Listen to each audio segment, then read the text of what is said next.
नमस्कार, मैं राजू कुमार झा और इस सप्ताह जो आपके लिए खास हेल्थ से जुड़े हुए शो है डॉक्टर साहब, उसमें लेकर आए हैं। हमने एक एपिसोड की थी, 6th नंबर एपिसोड था, एपिसोड 6, और इसमें डायबिटीज को लेकर हमने बातचीत की थी। हमारे साथ डॉक्टर रवि गोडसे सर भी हैं। और रवि गोडसे सर, आपका पहले न्यूज़ तक में बहुत बहुत स्वागत है। सर, इस बार के जो एपिसोड है वो जो हमने 6th नंबर एपिसोड किए थे डायबिटीज को लेकर, उसमें कई सारे सवाल हैं जो जो दर्शक हैं उन्होंने पूछा है कि कुछ सवाल को लेकर उन्हें कंफ्यूजन है कि और कुछ परामर्श भी चाह रहे हैं आपसे। कई सारी चीज़ों को लेकर डिस्कस किया है और बहुत सारे आपके लिए शुभकामनाएं भी दर्शकों ने दी है। कमेंट को अभी मैं देख रहा था तो करीब करीब 300 से ज़्यादा कमेंट्स हैं जिस पर सवाल भी हैं और आपके तारीफ भी हैं। बहुत सारा भर भर के तारीफ भी की गई है। इस एपिसोड में हमने खास इसलिए रखा है सर कि उन सवालों का जवाब दे दें, क्योंकि डायबिटीज एक ऐसी बीमारी है जिसको लेकर ज़्यादातर लोग इससे परेशान भी रहते हैं। तो सर, सबसे पहले शुरू ये कर ले कि संक्षिप्त में थोड़ा थोड़ा ये बता देते हैं कि डायबिटीज आखिर है क्या, और जो सवाल है वो टाइप 1 टाइप 2 डायबिटीज को लेकर है। तो आप अगर ग्लिम्स बता दें कि ये क्या है संक्षिप्त में, तो फिर हम सवाल सीधे शुरू कर लेते हैं। ये अच्छी बात है कि हम जो लोग देख रहे हैं उनके सवालों का जवाब दे रहे हैं, लेकिन डॉक्टर लोगों का ज्यादातर रवैया क्या होता है जी, किसी को अपनी अमल का हिसाब क्या देते, सवाल सारे गलत थे जवाब क्या देते, ऐसा बोल के अपना जो मन में है वही बोलने का। लोगों का सवाल की तरफ कोई ध्यान ही नहीं देता। तो अगर हम एक दूसरे की बात सुने, अभी एक स्टडी आया था, वो कहते हैं कि अगर पेशेंट ने कुछ सवाल पूछा और पेशेंट बोला है मेरे कान में दर्द है, तो इमीडिएटली हम लोग जंप करते हैं कौन से कान में, कब चालू हुआ। अगर पेशेंट को खुद की बात खुद की भाषा में रखने दी तो सिर्फ 19 सेकंड ज्यादा चलेगा ऑफिस विजिट, लेकिन पेशेंट को बहुत सेटिस्फैक्शन मिलेगा और डायग्नोसिस भी अच्छा हो जाएगा। तो सवाल तो जायज है। तो मैंने पहले कहा था कि टाइप 1 डायबिटीज है वो बहुत रेयर है, टाइप 2 बहुत ही कॉमन है, तो इसलिए हमने ज्यादा फोकस टाइप 2 पे किया था, लेकिन टाइप 1 पे भी थोड़ी बात करेंगे। और एक जो तीसरी टेंडेंसी है जिसको प्री डायबिटीज बोलते हैं, कि डायबिटिक टेंडेंसी बोलते हैं, वो टाइप 2 में होता है। और मेरा अभी मानना है कि इंडिया में शायद 60 करोड़ लोग होंगे जिनको डायबिटिक टेंडेंसी है। 60 करोड़ क्यों, यही मान के पकड़ लो कि जो सब लोग जिनको टाइप 2 डायबिटीज नहीं है वो सब लोगों को टेंडेंसी है। तो आप अभी से सब लोग काम चालू करें वो टाइप 2 डायबिटीज को प्रिवेंट करने को, कि कहीं वो बुरी चीज आपके पास आए ही ना। तो टाइप 1 और टाइप 2 का बेसिक फंडा देखो। ओके, तो टाइप 1 में क्या होता है कि जब बॉडी वो प्रोटीन्स पे अटैक करती है तो वो पूरे पैंक्रियाटिक सेल्स को डिस्ट्रॉय कर देती है। तो कुछ पैंक्रियाज बचता ही नहीं है। अगर पैंक्रियाट बचता नहीं है तो इंसुलिन कहाँ से आएगा, और इंसुलिन नहीं आएगा तो लोग मर जाएंगे। ज्यादातर सिर्फ बच्चों में होता है और पैंक्रियाज पूरा नष्ट हो जाता है। पूरा नष्ट नहीं होता कुछ लोगों में थोड़ा पैंक्रियाज बचता है, तो उनको अच्छे 3-4 साल 5 साल मिलते हैं, उसको हनीमून पीरियड बोलते हैं। लेकिन अगर उनका पैंक्रियाज नष्ट हुआ तो उनको सिर्फ एक ही चारा है, तो उनकी ट्रीटमेंट सिर्फ एक है, इंसुलिन लेना, पंप से लेना या इंजेक्शन से लेना, या फिर पैंक्रियास ट्रांसप्लांट भी हो सकता है। और उनको, जिसको डायबिटिक कीटोएसिडोसिस बोलते हैं, एक बहुत ही खतरनाक उसका कॉम्प्लिकेशन है, वो टाइप 1 में होता है, वो टाइप 2 में नहीं होता। तो ये टाइप 1 वाली। टाइप 2 में क्या बात होता है कि इंसुलिन जो होता है वो इंसुलिन वैसा का वैसा रहता है, उसका नंबर वही रहता है, लेकिन वो काम करने में कोताही करता है, उसका काम कम हो जाता है। तो उसका काम कम होने की वजह से शुगर बढ़ने लगता है। शुगर बढ़ने की वजह से शुगर पेशाब में जाता है, तो पेशाब ज्यादा होता है, भूख ज्यादा लगती है, प्यास ज्यादा लगती है, थकान होती है, और फिर डायबिटीज के साइड इफेक्ट्स होने लगते हैं। तो एक चीज है जो आप आराम से कर सकते हो और जिससे आपका पूरे नेशन का डायबिटीज का टेंडेंसी कम हो जाएगा, वो है स्ट्रेस। अगर स्ट्रेस कम कर दिया, और क्या है ना कि 2 तरह के हार्मोन होते हैं, डायबिटीज हार्मोन और एंटी डायबिटिक हार्मोन। तो एंटी डायबिटिक हार्मोन कौन से होते हैं, जिसको हम लोग स्टीरॉयड बोलते हैं, वो स्टीरॉयड बॉडी खुद बनाता है, ये पागल डॉक्टर बाद में है जो स्टीरॉयड किसी भी चीज को पकड़ा देते हैं और केमिस्ट भी दे देते हैं पेशेंट को। तो ये स्टीरॉयड बॉडी के डिफेंस का, प्रतिकार का एक अविभाज्य हिस्सा है। तो बॉडी को जब लगता है कि बॉडी टेंशन में है, तकलीफ में है, तो बॉडी स्टीरॉयड्स को प्रोड्यूस करती है। और स्टीरॉयड शुगर को प्रोड्यूस करता है। शुगर को क्यों प्रोड्यूस करता है? बॉडी को लगता है आप टेंशन में हो, तो बॉडी शुगर बना के रखती है, ना जानो कुछ हो गया। तो ये जो स्ट्रेस वाले कॉर्टिसोल हार्मोन होते हैं, उस हमेशा जितना स्ट्रेस बढ़ेगा ये एंटी डायबिटिक हार्मोन बढ़ने लगते हैं। तो कुछ हार्मोन है जो डायबिटीज को पैदा करते हैं, जिसको डायबिटोजेनिक हार्मोन बोलते हैं, जैसे कि कॉर्टिसोल है, स्ट्रेस हार्मोन है।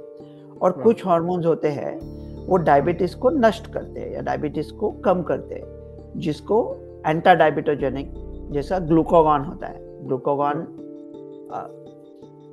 तो ग्लूकागॉन लाइक पेप्टाइड करके जो हमने दवा की बात की, GLP-1, तो ये हार्मोन का हमेशा मिक्सचर। तो अगर अभी एक ट्रीटमेंट पे भी काम चल रहा है जिसको रीसेट बोलते हैं, तो जाके वो डिओडेनम में जाके वो एडजस्ट करते हैं इलेक्ट्रिकल सिग्नलिंग। तो वो अभी कह रहे हैं कि 86% जिनको इंसुलिन लगता है वो कम हो सकता है, लेकिन अभी ट्रायल बेसिस पे चल रहा है। तो आपके हाथ में सिर्फ इतना है कि स्ट्रेस कम करो, किसी भी हालत में स्ट्रेस कम करो। सर साथ साथ कुछ सवाल भी लेते चलते हैं। सवाल में भी क्या पता आप जवाब देंगे। देखिए जो हमने कमेंट अभी पढ़े हैं, इसमें ढूंढ कर हमने कमेंट निकाला है। इसमें बहुत सारी बातें हैं जिसमें ये कहा जा रहा है कि डॉक्टर साहब आप बहुत अच्छे हैं, गुड से सर बहुत बहुत धन्यवाद, पहली बार बहुत अच्छे से समझाया आपने, थैंक यू, आप समझाते हैं बॉलीवुड स्टाइल में। ये बहुत सारी चीज़ें हैं। इसमें जो एक दिनकर पाटिल नाम से जो यूजर्स हैं, हमारे सब्सक्राइबर हैं, वो उनका सवाल है कि डॉक्टर साहब क्या फ्यूचर में वैक्सीन आ सकती है क्या डायबिटीज़ की? तो इनके सवाल के जवाब में क्या कहेंगे? टाइप 2 की नहीं आएगी, टाइप 1 के वैक्सीन पे काम चल रहा है। तो टाइप 1 में क्या होता है, हमने देखा कि वो, हमको पता है कि वो प्रोटीन आ रहे हैं और वो प्रोटीन इंसुलिन बनाने वाले सेल्स है, पैंक्रियास के जो सेल्स है जिनको बीटा सेल्स बोलते हैं, इनको नष्ट करने वाले हैं। तो सब में तो नहीं आते ना। टाइप 1 डायबिटीज रेयर है। तो हम लोग सोच रहे हैं कि जिनको हाई रिस्क है उन लोगों को वो प्रोटीन, जो प्रोटीन आगे भविष्य में आके उनके पैंक्रियास को डिस्ट्रॉय कर सकते हैं, वो थोड़ी मात्रा में पहले ही दे दे और क्या बॉडी को सिखाए कि इनका मुकाबला कैसे कर जाता है, कैसा किया जाता है। तो इस टाइप 1 वैक्सीन पर काम चल रहा है। टाइप 2 की तो कोई वैक्सीन नहीं आएगी। पाटिल राम है। पाटिल राम पूछते हैं कि sir I am thalassemia minor and I am a diabetes, तो थैलेसीमिया के कोई इलाज हैं, कैसे कर सकते हैं ये? तो इनका जवाब आप क्या कहेंगे? थैलेसीमिया माइनर का, जिसको बीटा थैलेसीमिया ट्रेट कहते हैं, उसका ट्रीटमेंट का कोई जरूरत नहीं होता। जिन लोगों को थैलेसीमिया माइनर ट्रेट है वो पूरी लाइफ गुजार सकते हैं किसी भी दिक्कत के बगैर, लेकिन कहते हैं कि उनको थोड़ा डायबिटीज का टेंडेंसी ज्यादा होता है जनरल पॉपुलेशन के कंपैरिजन में। तो वो भी जनरल पॉपुलेशन की तुलना में अपना स्ट्रेस खुद कम करे। और एक थैलेसीमिया माइनर, जिसको थैलेसीमिया ट्रेट कहते हैं, उसमें हीमोग्लोबिन थोड़ा कम होता है लेकिन फंक्शन बाकी सब नॉर्मल होता है। मेरा एक आइडिया था, 18 साल का था मैं तब, सिर्फ 18 साल का था, सिर्फ बायोलॉजी पढ़ रहा था, कि देखो अगर थैलेसीमिया ट्रेट है इसका मतलब क्या है आपको पता है? नहीं। तो देखो, हर एक बॉडी में जो क्रोमोसोम होता है जी, उसमें जीन का पेयरिंग होता है। एक मम्मी से आता है, एक बाबा से आता है।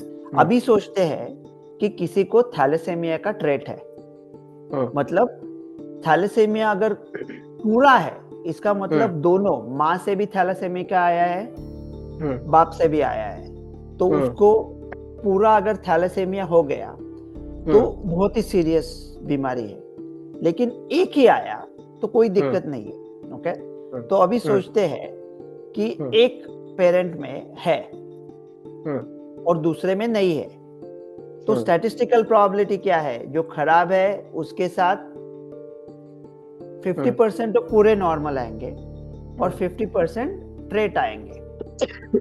तो अभी आपके एक पेरेंट को अगर थैलेसेमिया ट्रेट है तो आपका भी चांस बनता है थैलेसेमिया ट्रेट लाने का। हर एक बच्चे को उसका चांस देखना पड़ता है कि कितना है, 50% हो गया। तो अभी कल्पना करो कि आपकी माँ को भी है और बाप को भी है थैलेसेमिया ट्रेट। तो अगर दोनों को ट्रेट है तो 50% पॉसिबिलिटी है, 25% पॉसिबिलिटी है कि बच्चा नॉर्मल आ जाएगा, 50% पॉसिबिलिटी है कि बच्चे को ट्रेट रहेगा और 25% पॉसिबिलिटी है कि बच्चे को थैलेसेमिया रहेगा। वो बहुत ही सीरियस है। दूसरा जो सवाल है सर, तनवीर साजिद नाम से हमारी यूजर से, उन्होंने पूछा है कि जड़ से शुगर को हम ख़त्म करने का इलाज आप जल्दी से बताइए ना सर, क्योंकि ये तो आपने बताया ही नहीं पूरे शो में, जड़ से कैसे ख़त्म होगा। देखो, जड़ से ख़त्म अगर किसी को डायबिटिक टेंडेंसी है तो उसे जड़ से ख़त्म करने की चेष्टा कर सकते हैं। लेकिन किसी को टाइप 2 डायबिटीज ऑलरेडी पहले ही हो चुका है तो उसको खत्म करना अभी तो मुश्किल लग रहा है, शायद भविष्य में कुछ आ जाएगा। और दूसरा, लोग ठीक तरह से सोच नहीं पाते इसके बारे में। हमको इसको खत्म करना है, हमको इसको खत्म करना है, ठीक है। तो अगर जड़ से मिटा नहीं सकते तो पहले चेष्टा ये करो कि उसके ऊपर काबू करो। और उसके ऊपर काबू करने का एक तरीका क्या है पता है? कि अगर किसी को टाइप 2 डायबिटीज है, ये किसी को मानो दुर्भाग्यता से हार्ट की बीमारी हो गई, कुछ स्टेंट लग गया, एंजियोप्लास्टी हो गया, तो ऐसा नहीं कि पूरी उम्र वो सोचे कि अरे मैं तो हार्ट का पेशेंट हूँ, अरे मैं तो डायबिटीज है, उसको ये हो गया, उसको वो हो गया। सोचते रहोगे तो प्रेशर बढ़ेगा, प्रेशर बढ़ेगा, स्ट्रेस बढ़ेगा, डायबिटीज बढ़ेगा। तो जीसस क्राइस्ट जब वो फेमस कैसे हुए कि जीसस क्राइस्ट तो जू थे जब पैदा हुए थे तब, तो वो एरिया में सब बात करते थे कि कुछ करेंगे नहीं सैटरडे को। तो जीसस क्राइस्ट ने प्रीच किया था कि इंसान के लिए सबात बना है, सबात के लिए इंसान नहीं बना है। वैसे ही अगर आपको डायबिटीज है तो आपको डायबिटीज है, डायबिटीज को आप नहीं हो। तो पूरी उम्र ये ना लेके बैठे उसका भूत कि वो मुझे ये है, मुझे ये है। छोड़ दो, थोड़ा इग्नोर करो और जिंदगी के मजे भी ले लो। ऐसा नहीं है कि कुछ खाने का ही नहीं है, तो जिंदगी में मजा रखो और स्ट्रेस कम रखो। और दूसरा वो होता है ना कि हीमोग्लोबिन A1C जी, जिसे पता चलता है अगर किसी को डायबिटीज है तो क्या उसका होना चाहिए, या अगर किसी को डायबिटीज टेंडेंसी है या कोई देखना चाहता है। तो मेरा एक सिंपल आइडिया है, 60 के ऊपर वाले लोगों को, सिर्फ 60 के ऊपर चलता है ये आइडिया, ठीक है। अगर आपकी उम्र 60 के ऊपर है तो आपकी उम्र को 10 से डिवाइड करो। अगर आपकी उम्र 72 है, 72 डिवाइडेड बाय 10 7.2 हो गया, और आपका हीमोग्लोबिन A1C 7.2 के नजदीक है तो ठीक है, डरो मत, तो मानो ऑलमोस्ट आपको डायबिटीज नहीं है, तो सिर्फ टेंडेंसी लेवल पे ही है। तो ऐसा सोचो, ऐसा जड़ से मिटाना आज मुश्किल लग रहा है, लेकिन ऐसा नहीं कि मिटा नहीं सकते, हो भी सकता है। नरेंद्र करके एक यूजर हैं, वो पूछते हैं कि जो डायबिटीज बॉर्डर में है उसके लिए कोई दवा या इलाज है क्या? मतलब उनका अगर बॉर्डर में है तो बॉर्डर में का मतलब क्या है? अगर हीमोग्लोबिन A1C 5.7 टू 6.4 के रेंज में है तो कह सकते हैं बॉर्डर में है। मतलब डायबिटीज की परिभाषा क्या है? फास्टिंग शुगर 126 से ज्यादा, रैंडम शुगर 200 से ज्यादा, विथ सिम्टम्स, जिसके साथ डायबिटीज के सिम्टम हो, हीमोग्लोबिन A1C 6.5 के ज्यादा, और एक ग्लूकोज टॉलरेंस टेस्ट होता है जो कोई करता नहीं है अभी, तो उसके बारे में बात नहीं करेंगे। तो अगर टेंडेंसी है तो आप क्या कर सकते हो उसके लिए? उन्होंने स्पेसिफिक सवाल पूछा है कि दवाई क्या है उसके लिए। तो एक मेटफॉर्मिन करके दवा है, अभी डॉक्टर को पूछे बगैर मत ले लो, जिससे हम लोग कभी कभी प्रिवेंशन के लिए यूज करते हैं, प्रिवेंट डिफेंस के लिए।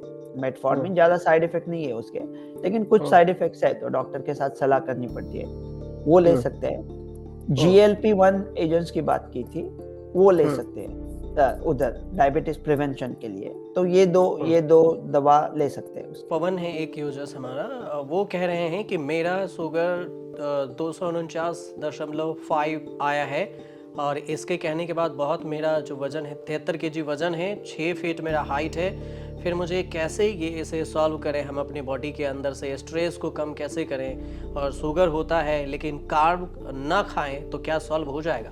देखो, ऐसा कार्ब न खाए ऐसा तो नहीं हो सकता ना, कार्ब की भी जरूरत है। बॉडी की कुछ पेशियां है जैसे कि रेटाइना है, ब्रेन है, एड्रेनल मेडुला है, आरबीसीज है, उनको सिर्फ शुगर ऐसा ईंधन करके लगता है, फ्यूल की। तो ऐसा कार्ब ना ही खाए ऐसा नहीं कर सकता है। तो अभी उनकी अगर उन्होंने वजन कहा 73 kg, अगर 73 है सो 70 टाइम, हाँ, सो 73 70 times 20 is 140, 140 plus 14 plus 154 pound, 154 plus 4.4, तो उनका 158.8 पाउंड्स वजन है। वो ज्यादा नहीं है वजन उनके हाइट के लिए। अगर BMI देख लिया उनका, तो BMI वो देखो ना, वो थोड़ा कहते हैं कि इंडिया में थोड़ा अलग सोचना पड़ेगा, पता नहीं क्यों। क्योंकि हम लोग कहते हैं यहाँ US में कि अगर BMI 25 के नीचे है तो ठीक है, लेकिन अभी कुछ डॉक्टर्स कह रहे हैं कि इंडियन लोगों की BMI 23 के नीचे होनी चाहिए। मुझे ठीक तरह से पता नहीं, अभी थोड़ा रिसर्च करना पड़ेगा, लेकिन वो कहते हैं इंडियन लोगों को BMI थोड़ी और कम। तो वजन तो ठीक लग रहा है उनका, स्ट्रेस और ये अगर आपको, और जो अपने चीज हाथ में है वो करो ना। मतलब ऐसा नहीं कर सकते कि मुझे हाइट बढ़ानी है या हाइट कम करनी है, वो तो नहीं कर सकते। अभी माँ बाप नहीं बदल सकते, राइट। वो बात की थी ना हमने कि जेनेटिक टेंडेंसी भी होता है ना। तो हम लोग कुछ हिंदी पिक्चर के हीरो नहीं है मनमोहन देसाई कि मेले में जाके माँ बाप बदल देंगे, मेरे को ये नहीं चाहिए, राइट। हाँ, तो आई थिंक स्ट्रेस और उनका जो शुगर लेवल है 240, तो एक कैलकुलेशन होता है, अगर हीमोग्लोबिन A1C -2 टाइम्स 30, ये आपका शुगर लेवल होगा। तो अगर किसी का शुगर लेवल है, कल्पना करो 240, सो 240 को 30 से डिवाइड किया तो नंबर आया 8। तो 8 में 2 मिलाया तो उसका मतलब उनका शायद हीमोग्लोबिन A1C 10 के आसपास चल रहा है। तो ऐसा मैथमेटिकल फॉर्मूला है। लेकिन देखो, ये नंबरों के उलझन में मत पड़ो आप। बैलेंस डाइट खाओ, माँ बाप गुरुजनों से आशीर्वाद ले लो, दोस्तों के साथ टाइम पास करो, स्ट्रेस कम करो, खाने पे काबू रखो। और जिसको एक्सरसाइज आप कर भी नहीं सकते हो ना, छोटी चीज में कर सकते हो। अगर ये आप वीडियो देख रहे हो, और उम्मीद करता हूँ सब पवन, दिनकर, पाटिल, धर्मेंद्र सब लोग देख रहे हैं, अगर ये वीडियो देख रहे हो तो खड़ा होके देखो, बैठ के मत देखो, उतनी कैलोरी वैसे ही चले जाएगी। लिफ्ट का इस्तेमाल मत करो, अगर आपके घुटने काम कर रहे हैं तो चल के जाओ। अगर ये वीडियो सुनने वाले जो सब लोग हैं, जो हजारों लोग हैं, उन सब लोगों ने, अगर उनको पॉसिबल है, उनका हार्ट काम कर रहा है अच्छी तरह से, घुटने काम कर रहे हैं, और अगर उन सब लोगों ने लिफ्ट छोड़ दिया और सीढ़ियों का इस्तेमाल करने लगा, तो हम कम से कम 1000 लोगों को डायबिटीज से बचाएंगे। सत्यवीर सिंह है, वो सत्यवीर सिंह कमेंट करके लिखते हैं कि sir, one of the symptoms of diabetes is weight loss and one of the precaution to control pre-diabetic is exercise and reducing the weight. What these two statement can go together, need a bit explanation. ये जो diabetes के symptom के वजह से जो weight loss होता है, जिसको अनहेल्दी वेट लॉस बोलते हैं, वो नेचुरल वेट लॉस नहीं है। वो वेट लॉस कैसे होता है? अगर किसी को टाइप 2 डायबिटीज हुआ है लेकिन उसको पता नहीं है, 4, 5, 6 साल भी लग सकते हैं डायबिटीज होने के बाद पता लगने को। लेकिन जिनका डायबिटीज बहुत ही भक्कम है, उनको जल्दी पता चलता है। कैसे पता चलता है? कि ये जो शुगर है वो पानी को शोष लेता है। तो शुगर बहुत ज्यादा हो गया ब्लड में, तो वो यूरिन में गिरता है। तो बॉडी ने इतने मेहनत से खाना खाया है, खाना किधर से लाया है, तो बॉडी वो शुगर को यूरिन में तो जाने अलाउ नहीं करने वाली। तो बॉडी वो यूरिन से शुगर को खींच लेती है, लेकिन एक समय आता है कि वो शुगर को खींच नहीं सकती, तो शुगर यूरिन में चली जाती है। तो शुगर जब चली जाती है तो उसके साथ पानी भी खींच लेती है, इसलिए पेशाब ज्यादा होता है, भूख ज्यादा लगती है और उससे वजन भी कमती होता है, लेकिन वो अनहेल्दी वेट लॉस है। तो एक बार उससे आपको डायबिटीज का डायग्नोसिस हुआ और आपका ट्रीटमेंट चालू हुआ, फिर आपका वजन बढ़ने लगेगा। फिर आपको वजन कम करना है वो हेल्दी तरीके से, मतलब सिर्फ शुगर लूज करके नहीं। बाकी बहुत अच्छा सवाल है। लेकिन शिव भारद्वाज ये कहते हैं कि can type 1 diabetes cure and free from insulin? I am type 1 diabetes patient but I am very scared about my future. Can type 1 diabetes patient live long? Of course. और दूसरा क्या है ना, वो जो डीसीसीटी वगैरह स्टडीज होते हैं ना, वो ज्यादा स्टडीज पढ़ो मत। आपने कहा कि 80 से 80% मतलब टाइप 1 डायबिटीज लोगों का लाइफ एक्सपेक्टेंसी क्या है, लेकिन ये जो पूरा संख्या शास्त्र है, अगर टाइप 1 के लिए तो अभी अच्छा है, बड़े बड़े फिल्म स्टार्स है, बड़े बड़े लोग हैं जिनको है, रॉक स्टार्स है। आप टाइप 1 डायबिटीज है तो भाई साहब आप बिल्कुल डरो मत। हम लोग कुछ कुछ नया नया अजीब अजीब सोच रहे हैं, हम आते हैं, उनको कहे मुझे प्राइवेट मैसेज करे ट्विटर या इंस्टाग्राम पे, मैं उनके साथ बात करके यहाँ देखता हूँ किसी यूएस यूनिवर्सिटी में क्या उनका कुछ चक्कर चला सकते हैं ट्रायल बेसिस पर। चलिए सर, श्री शाहजहां आनंद हैं, ये लिखते हैं कि I was diagnosed with diabetes type 2 but jamun powder, giloy powder and most important ग्लेनेमा powder work like magic. Dear friends, start taking and enjoy your favourite food. तो क्या ये जो लिख रहे हैं वो क्या सही है? मुझे पता नहीं इन पाउडर्स के बारे में। तो लेकिन अगर किसी को पाउडर खा के अगर उसको कुछ ये नहीं है, अगर उसमें कुछ हानि नहीं है और उसको मन ही मन लगता है कि ये पाउडर खाया तो अच्छा है, तो उसको जो अच्छा लगता है उसकी वजह से भी फायदा हो सकता है। सर, मोहम्मद आसिफ हैं, वो पूछ रहे हैं कि अगर किसी को डायबिटीज हो गई है और उसका HbA1c 8 या सैड है, तो फिर क्या वो पूरी तरह से ठीक हो सकती है या फिर पूरी तरह से कंट्रोल हो सकती है क्या? अगर उसका डायबिटीज हीमोग्लोबिन A1c 8 है, मुझे उनकी उम्र पता नहीं मोहम्मद साहब की, लेकिन 8 मतलब 8 - 2 is 6 times 30 is 180, तो शायद उनका लेवल चल रहा है 180, तो उनको 140 तक नीचे लाना है, तो इसका थोड़ा और कंट्रोल करना पड़ेगा। प्रो वाइस चांसलर नाम से यूजर्स हैं, वो लिखते हैं कि what is the range of sugar levels for pre diabetic? Sugar haemoglobin A1c बोला ना, 5.7 to 6.4, ये हीमोग्लोबिन A1c का रेंज है। अगर शुगर का रेंज देख लिया तो अगर 100 और 126 या 100 या 140 के बीच में है, लेकिन ज्यादा लोग ऐसे शुगर टेस्ट नहीं करते प्री डायबिटीज देखने को, हीमोग्लोबिन A1c चेक करते हैं, राइट।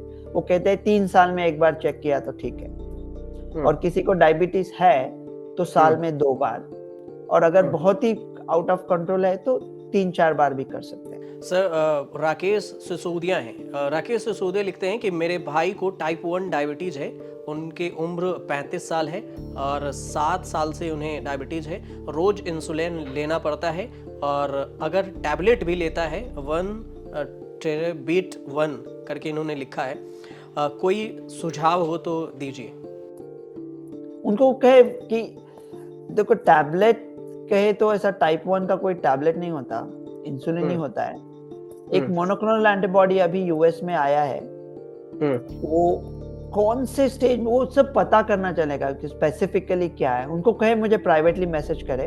क्या नाम कहा आपने उन्हें? राकेश कुमार सिसोदिया?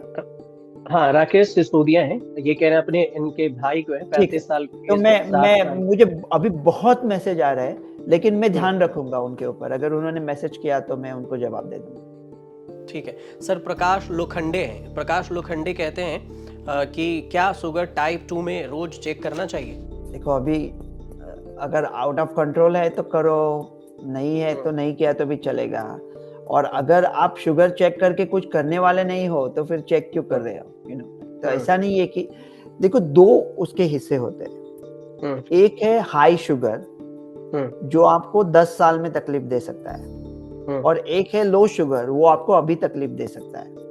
तो अगर आपको लो शुगर के सिम्टम आ रहे हैं कि चक्कर आ रहे हैं, पसीने छूट रहे हैं, ऐसा कुछ अजब सी महसूस हो रहा है, कुछ घबराहट, तो शुगर चेक करें ये देखने के लिए कि यार लो शुगर नहीं है।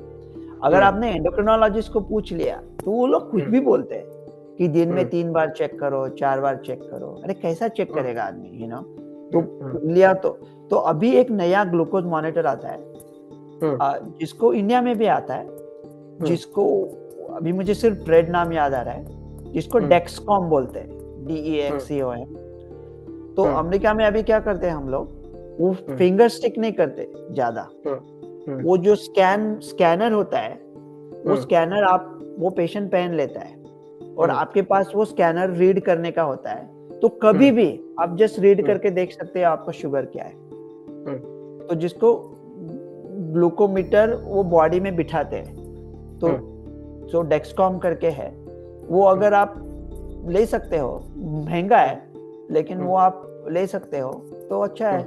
ये भी मैं गवर्नमेंट से दरख्वास्त करूंगा कि ये अच्छे प्लेन मैन खरीद रहे हैं, लेकिन ये खरीदो, ये ग्लूकोमीटर खरीदो और बांट दो ना पेशेंट्स में। कोई भी जिसको चाहिए वो आके लेके जाए, मुफ्त में, सिर्फ लगाने का उसका स्ट्रिप, और फिर कुछ कभी भी चेक कर सकते हो। अशोक जैन पूछते हैं कि डायबिटीज की गोली खाने के बाद पेट फूल रहा है और टैबलेट खाने से पहले खानी चाहिए क्या? क्या खाने के बाद टैबलेट खानी चाहिए जिससे पेट नहीं फूले? इस प्रॉब्लम से कैसे दूर करें? जवाब देते हैं सर। कभी कभी ना डायबिटीज की वजह से शुगर बहुत ज्यादा हो गए तो स्टमक पे असर आता है और स्टमक स्लो होता है, तो जिसको डायबिटिक गैस्ट्रोपरेसिस बोलते हैं। तो बाकी कुछ देखने के पहले ये देखना जरूरी है कि आपको डायबिटीज गैस्ट्रोपरेसिस तो नहीं है।